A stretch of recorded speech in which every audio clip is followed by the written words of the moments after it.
En 2019, un pastor en Brasil llevó a cabo 47 exorcismos en un solo mes. Todos fallaron. No porque no tuviera fe, no porque no conociera las Escrituras, sino porque estaba tratando todos los casos como si fueran el mismo problema. Y no lo eran. Porque aquí está algo que muchos creyentes pasan por alto. La Biblia no describe el mal espiritual como una fuerza genérica. A lo largo de sus páginas aparecen diferentes tipos de espíritus, diferentes niveles de autoridad y diferentes formas de operar. Y si no sabes distinguirlos, estás peleando a ciegas. Déjame mostrarte por qué. Cuando Jesús se enfrenta al endemoniado Gadareno en Marcos 5, le pregunta su nombre, y el demonio responde: «Legión, porque somos muchos». No era un solo espíritu, era una multitud actuando en conjunto. Cuando Pablo se encuentra con la joven de Filipos en Hechos 16, no la trata como un caso de posesión violenta. Identifica que tiene un espíritu de adivinación, un tipo distinto de influencia espiritual. Y cuando Pablo escribe Efesios 6:12, no dice simplemente que luchamos contra demonios. Dice que luchamos contra principados, potestades y gobernadores de las tinieblas, es decir, diferentes niveles de autoridad espiritual. ¿Por qué importa esto? Porque si no sabes identificar cómo opera el enemigo, puedes estar enfrentando el problema equivocado. Y aquí está lo inquietante. La mayoría de los creyentes nunca ha mirado todos estos textos juntos. Porque cuando los reúnes, aparece algo sorprendente. La Biblia no solo habla del mal espiritual, revela diferentes formas en las que actúa. Con nombres, con estrategias, con métodos. Y una de esas estrategias podría estar operando en tu vida ahora mismo sin que la hayas reconocido. Así que en este video vamos a hacer algo que casi nadie hace. Vamos a recorrer los textos bíblicos y ver qué entidades aparecen, cómo operan y qué nos enseña realmente la Escritura sobre ellas. No desde especulación, no desde experiencias personales, desde los textos mismos. Porque el enemigo tiene estrategia, pero también tiene límites. Y Cristo dejó claro quién tiene la autoridad final. Si quieres entender la guerra espiritual a este nivel, suscríbete ahora. La demonología bíblica no es un catálogo de monstruos. Es una descripción de estrategias. Cuando Jesús expulsa demonios, no está simplemente haciendo milagros espectaculares. Está revelando algo, que el reino de las tinieblas tiene organización, tiene métodos, tiene objetivos específicos, y la Biblia no agrupa todas esas manifestaciones bajo el término genérico demonio. Usa categorías, hace distinciones, nombra entidades, porque cada tipo de espíritu maligno tiene una función distinta en el esquema de ataque contra la humanidad. Algunos invaden directamente, oprimen el cuerpo, la mente, las emociones. Otros engañan, seducen, ofrecen poder, conocimiento, control. Otros sustituyen. Toman el lugar de Dios en el corazón. Se presentan como alternativas legítimas a la adoración verdadera. Y por encima de todo eso, hay una jerarquía invisible que coordina el ataque desde las regiones celestiales. Pablo lo dice claramente en Efesios 6:12. Porque no tenemos lucha contra sangre y carne, sino contra principados, contra potestades, contra los gobernadores de las tinieblas de este mundo, contra huestes espirituales de maldad en las regiones celestes. Principados, potestades, gobernadores, huestes. No está usando sinónimos, está describiendo niveles, rangos, funciones. Y si entiendes esa estructura, empiezas a entender cómo opera realmente la guerra espiritual. Así que vamos a desglosarlo, nivel por nivel, entidad por entidad, empezando por los que atacan más directamente. Hay espíritus cuya estrategia es simple: entrar, oprimir, destruir desde adentro. No engañan, no seducen, no necesitan disfrazarse, simplemente invaden. La Biblia los llama espíritus inmundos. Y la primera vez que aparecen en el Nuevo Testamento, Jesús se encuentra con uno en la sinagoga de Capernaum. Marcos 1:23 lo describe así. Pero había en la sinagoga de ellos un hombre con espíritu inmundo, que dio voces, diciendo: «Ah, ¿qué tienes con nosotros, Jesús Nazareno? ¿Has venido para destruirnos? Sé quién eres, el Santo de Dios». Nota algo. Este espíritu está dentro de un hombre, dentro de alguien que asiste a la sinagoga, alguien que, aparentemente, participa en la vida religiosa de la comunidad. Pero cuando Jesús entra, el espíritu reacciona violentamente, porque la presencia de Cristo expone lo que está oculto. Y lo que revela es esto: los espíritus inmundos no solo existen, habitan, se alojan en personas, controlan reacciones, generan comportamientos destructivos. Jesús no debate con él, no le pregunta su nombre, simplemente le ordena salir. Versículo 25. Pero Jesús le reprendió, diciendo: «Cállate y sal de él». Y el espíritu inmundo, sacudiéndole con violencia y clamando a gran voz, salió de él. Primera lección: estos espíritus pueden ser expulsados, pero no salen pacíficamente. Salen con violencia, con resistencia, porque su objetivo es permanecer, controlar, destruir desde dentro. Y no solo afectan la conducta, también afectan el cuerpo. Lucas 13 presenta el caso de una mujer con un espíritu de enfermedad. Versículo 11. Y había allí una mujer que desde hacía 18 años tenía espíritu de enfermedad y andaba encorvada, y en ninguna manera se podía enderezar. Jesús no dice: «Tiene una enfermedad causada por un demonio». Dice: «Tiene un espíritu de enfermedad». Es decir, la dolencia misma es de origen espiritual. No solo física, no solo psicológica, espiritual. Y cuando Jesús la libera, dice algo crucial en el versículo 16. «Y a esta hija de Abraham, que Satanás había atado 18 años, ¿no se le debía desatar de esta ligadura en el día de reposo?» Satanás la había atado, no metafóricamente, literalmente, por medio de un espíritu asignado para destruir su cuerpo.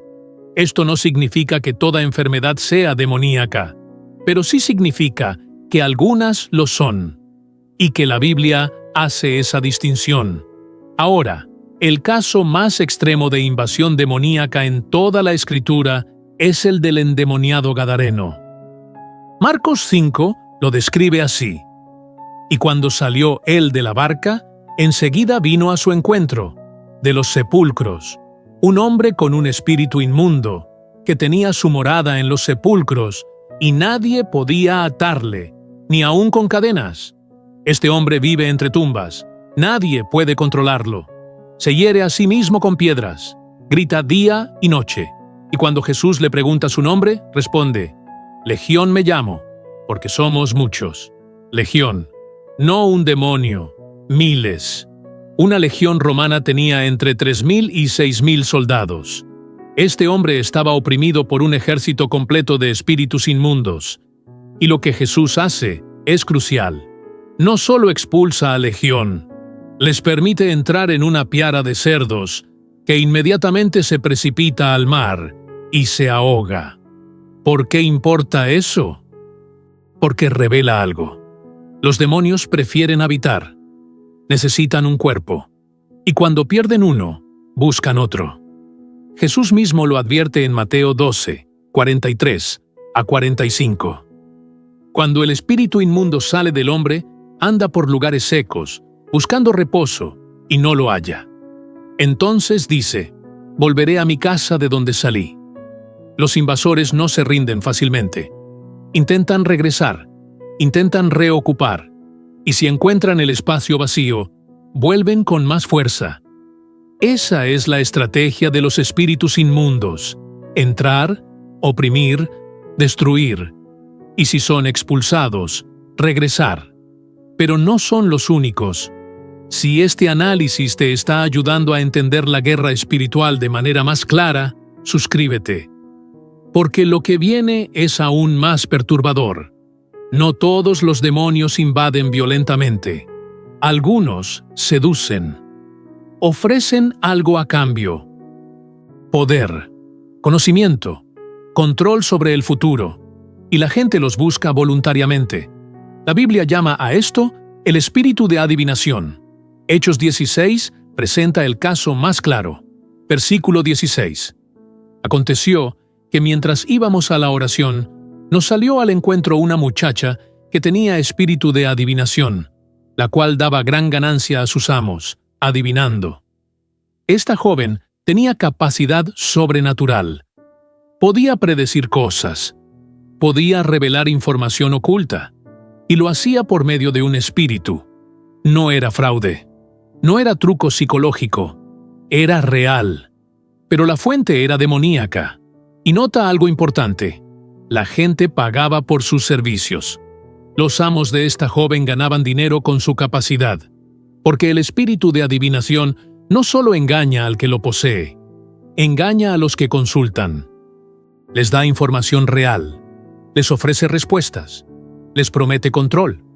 Pero el precio es siempre el mismo. Alejamiento de Dios. Dependencia del ocultismo. Esclavitud espiritual. Y cuando Pablo expulsa ese espíritu en el versículo 18, esto lo hacía por muchos días, mas desagradando a Pablo, éste se volvió y dijo al espíritu: «Te mando en el nombre de Jesucristo, que salgas de ella». Y salió en aquella misma hora. La joven pierde su capacidad, sus amos pierden su negocio, y se desata una persecución contra Pablo, porque el espíritu de adivinación no solo esclaviza individuos, construye sistemas económicos, genera industrias completas basadas en el engaño espiritual. Y eso sigue pasando hoy. Cada vez que alguien consulta tarot, horóscopos, médiums, canalizadores, está abriendo una puerta al mismo tipo de espíritu que operaba en Filipos. No es inocente, no es entretenimiento, es contacto directo con entidades que la Biblia identifica como demoníacas. Y el engaño es siempre el mismo. Te ofrecen conocimiento que no te corresponde. Te prometen control sobre tu futuro. Te hacen creer que puedes acceder a poder espiritual sin someterte a Dios. Pero el resultado final es opresión, confusión y alejamiento de la verdad, porque los engañadores no te destruyen de golpe, te seducen lentamente, te hacen dependiente, y cuando estás atrapado, ya es tarde. Ahora bien, hay entidades que van más allá del engaño individual. Hay espíritus que buscan sustituir a Dios mismo en el corazón de las personas, y la Biblia los nombra directamente.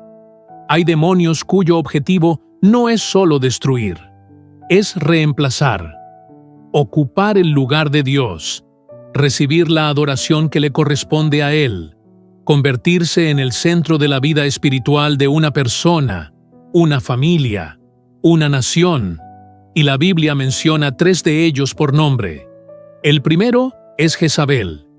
Pero espera, Jezabel no es solo la reina malvada del Antiguo Testamento, es también un espíritu. Apocalipsis 2:20 lo dice claramente. Pero tengo unas pocas cosas contra ti, que toleras que esa mujer Jezabel, que se dice profetiza, enseñe y seduzca a mis siervos a fornicar y a comer cosas sacrificadas a los ídolos. Jesús no está hablando de la Jezabel histórica. Está hablando de alguien en la iglesia de Tiatira que opera con el mismo espíritu. ¿Y cuál es ese espíritu? Control, seducción, manipulación, destrucción de la autoridad legítima. La Jezabel del Antiguo Testamento no gobernaba directamente, gobernaba a través de su esposo Acab. Lo manipulaba, lo controlaba, lo usaba para destruir a los profetas de Dios. Y el espíritu de Jezabel hace lo mismo hoy. No siempre invade violentamente. A veces seduce, persuade, manipula desde las sombras, convence a las personas de que están actuando por decisión propia, cuando en realidad están siendo controladas. Y su objetivo final es siempre el mismo: destruir la autoridad espiritual legítima, sustituirla con autoridad falsa y alejar a la gente de la obediencia a Dios. Pero Jezabel no es el único sustituto. Está también Baal.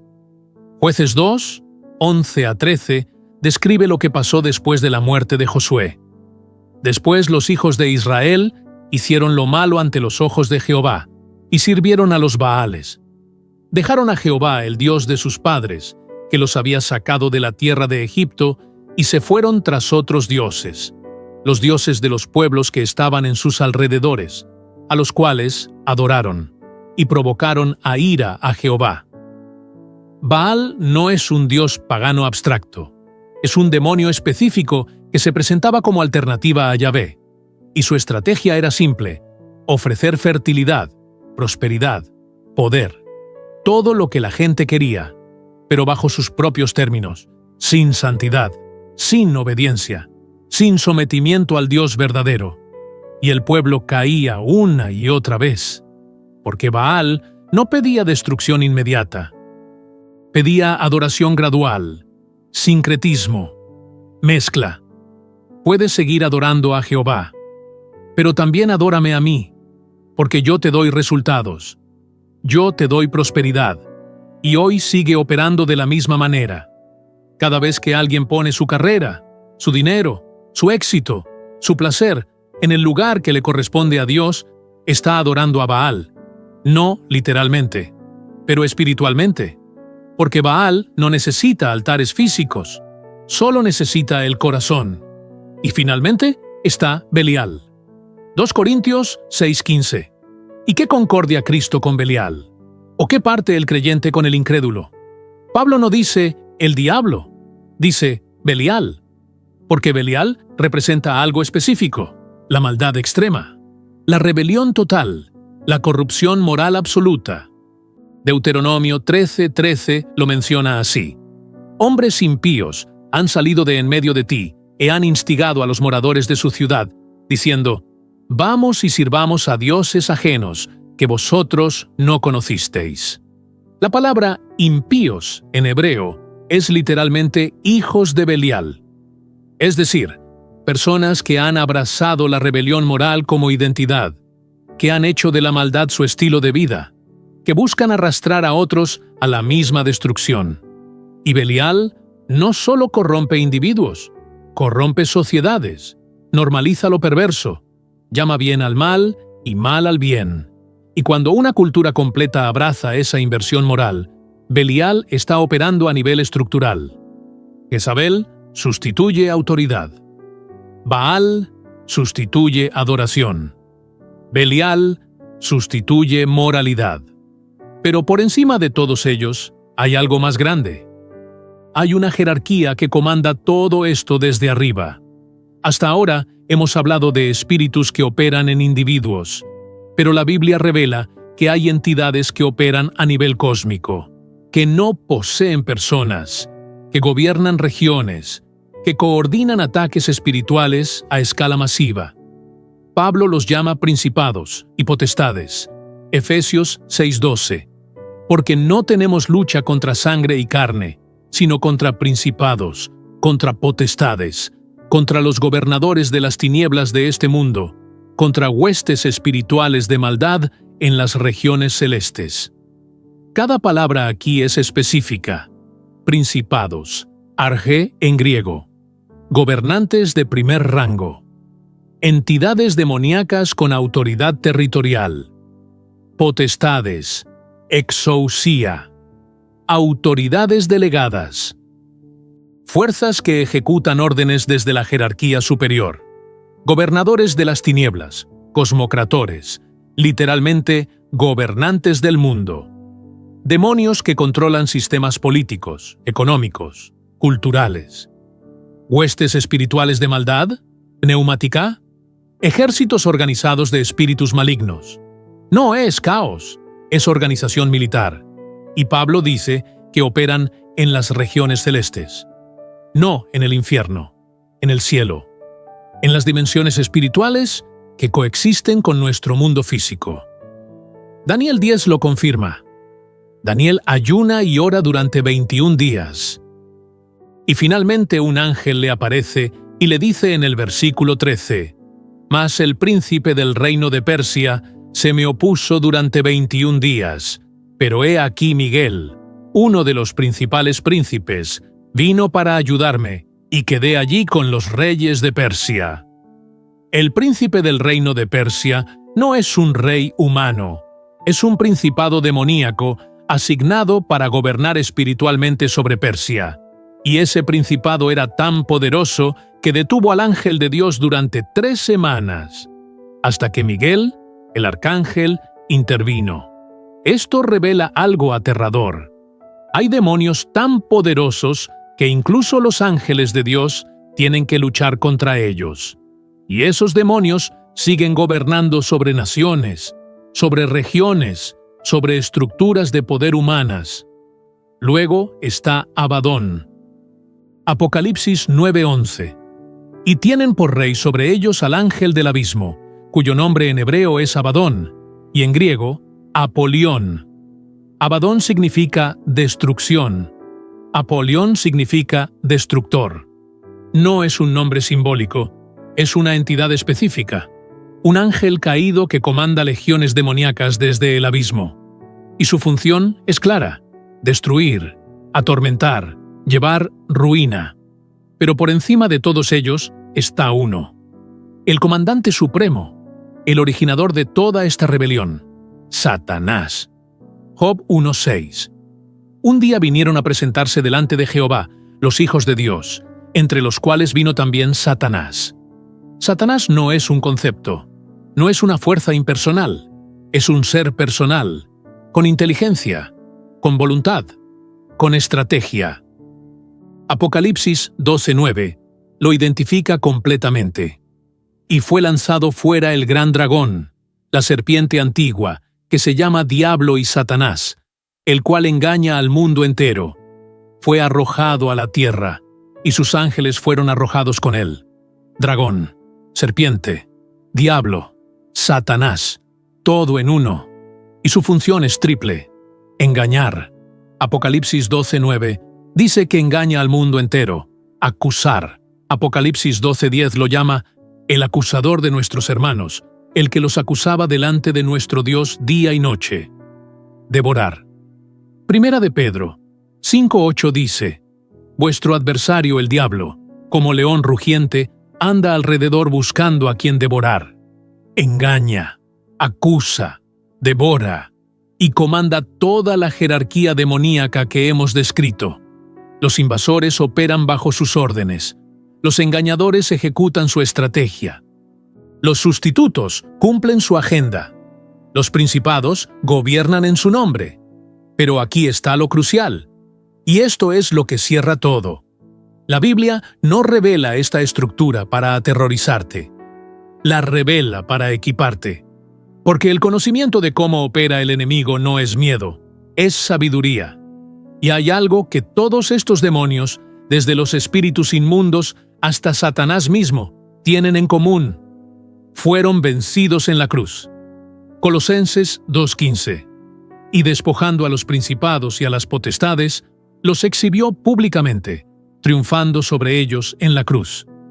Cristo no solo murió por tus pecados, desarmó a los poderes demoníacos, los exhibió públicamente, triunfó sobre ellos y te dio autoridad sobre ellos. Lucas 10:19. He aquí os doy potestad de hollar serpientes y escorpiones, y sobre toda fuerza del enemigo, y nada os dañará. Los invasores no tienen autoridad sobre ti si estás en Cristo. Los engañadores no pueden controlarte si conoces la verdad. Los sustitutos no pueden ocupar el lugar de Dios si Él ocupa tu corazón. Y los principados, por poderosos que sean, están bajo los pies de Cristo. Efesios 1, 20-22. La cual operó en Cristo, resucitándole de los muertos y sentándole a su diestra en los lugares celestiales, sobre todo principado y autoridad, y poder y señorío, y sobre todo nombre que se nombra, no solo en este siglo, sino también en el venidero, y sometió todas las cosas bajo sus pies. Así que sí, el reino de las tinieblas tiene estructura, tiene estrategia, tiene poder.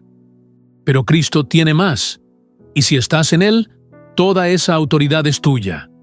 Si este video te equipó para entender mejor la guerra espiritual, compártelo.